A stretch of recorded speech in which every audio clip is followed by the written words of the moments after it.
Welcome to another edition of the Michigan Conservative Roundtable. We're like the five, except there's only three of us, and without Dana Perino.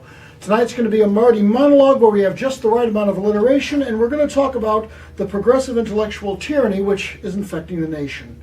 This week, Kate Smith, who sings God Bless America, the song was actually written for her by Irving Berlin, as a matter of fact, has been banned from Yankee Stadium, and her statue has been removed from the Philadelphia Flyers Stadium because of some off-color songs she recorded back in the 1930s, almost 90 years ago. And I, for one, think this is a shame. Why is it a shame? What's wrong with this scenario? Well, on a lesser note, it irritates me that big sports are so afraid of any type of controversy at all.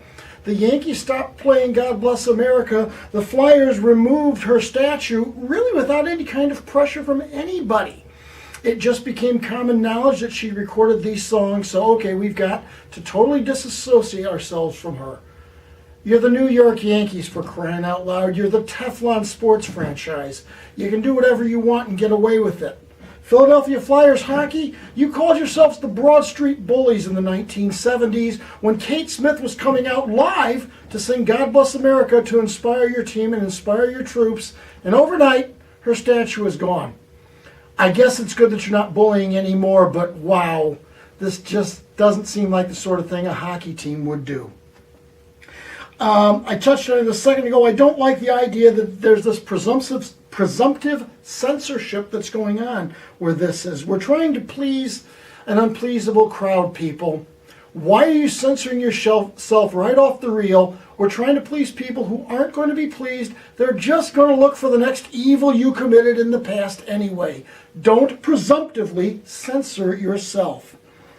Everyone's done wrong. Everyone's done wrong. Is it a shame she recorded those songs? Yes, it is a shame. Yes, it's unfortunate. But everybody's done wrong. I have. I've done things that I'm ashamed and embarrassed by. Believe me, Mac and TJ have done things that you would be appalled about. We all do bad things. Sometimes in bad judgment, sometimes inadvertently, whatever. You know, we've all done wrong things.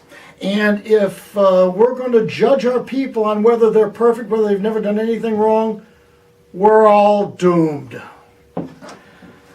There's a liberal hypocrisy in all of this, too, that really, really bothers me. I mean, Franklin Delano Roosevelt had affairs. Eleanor Roosevelt has some questionable social background, questionable outlooks that she had. But FDR, the Roosevelts and the Clintons are almost like the same.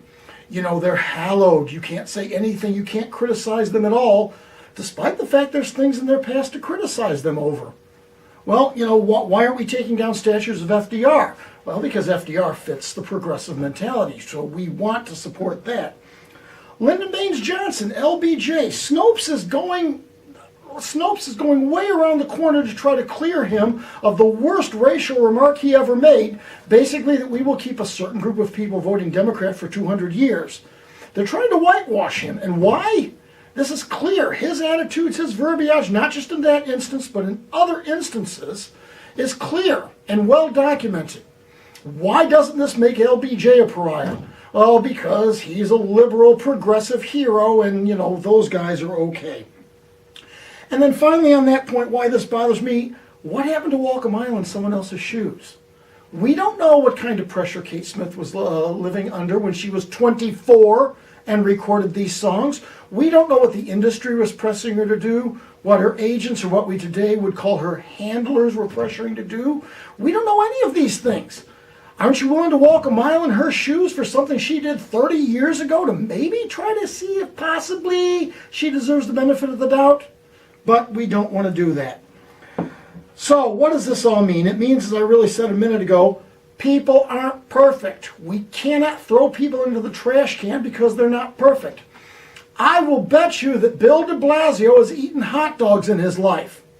Is that going to derail the New York City Green New Deal to ban hot dogs? No, it's not. I'm going to tell you another secret. Washington owned slaves. Yes, General George Washington, first president, he owned slaves. And I'm going to go a step further on this one. He was still a great man. Our nation would be worse off without him. Even our current minorities and progressives and whoever else you want to throw in We'd all be worse off without General Washington, President Washington in our history. He owned slaves. Get over it. It was common at the time. Get over it. Perfection is a fool's errand. We're not going to get anything done if perfection becomes our goal. I remember once I was lamenting to a friend of mine that my sister was smoking, and I felt like, should I go and talk to her about her smoking habit in light of the fact that, you know, I'm drinking alcohol, I've got my own bad habits and everything. And he said to me, are you going to wait until you're perfect to offer some brotherly advice? And I think that, boom, right now kind of sums that thing up. We cannot wait till we're perfect. We should not wait until we're perfect, you know, in order to be expected to do anything at all. Yes, we should look down. There is a line in the sand, and we should look ill upon it when that line is crossed. But perfection is impossible. It's not, you know, it's just not going to happen.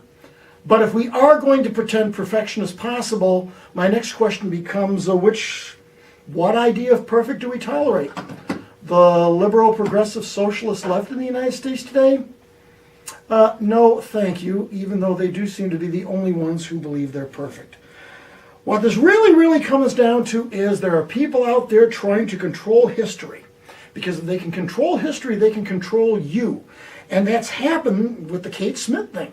It's where we're already allowing ourselves to be controlled by a certain mentality without questioning the veracity of that mentality. And the worst part of tyranny is the tyranny where the left has us controlling ourselves. It is downright scary when tyranny is us controlling ourselves. That's the Marty monologue for now. As always, I want to remind you to be safe, watch your six, and don't tread on me.